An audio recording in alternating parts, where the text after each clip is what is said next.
ako affected. Masyado kang masaya sa Palawan. Masyado, hindi ako nag-enjoy.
mo sa amin para alam din ng mga fans? Well, yes, hiwalay na kami. Ngayon ko lang sabihin kasi, yes, matagal, months ago na rin kami hiwalay ni Jam. And personal din kasi yung issues namin dalawa. Si Jamela naman kasi hindi naman sa artista. So, kinikip kong privado yung personal, kumbaga. Request ko lang din sa lahat, syempre, na alam mo, huwag yun ang guluhin yung tao kasi ngayon nga hindi naman siya artista, privado yung buhay niya. And sa akin naman yun ako yung may pag-uulang doon. Problema ko yun and dapat kong ayusin yun ng isa. And yun nga, sa lahat ng mga nagugulo rin sa dalawa, kay Maris din. Kay Maris, nadadaming si Maris. Nadadaming si Maris. Magkaibigan lang po kami and sana matig.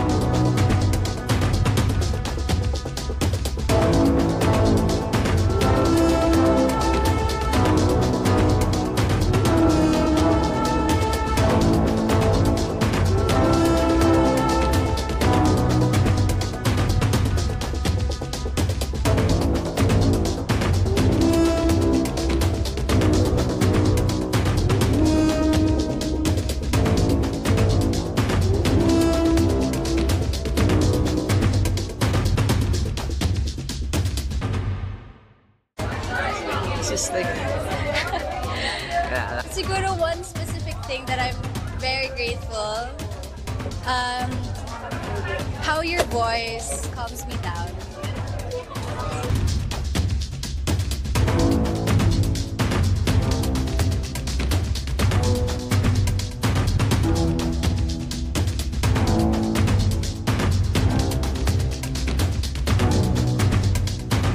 I'm just doing score.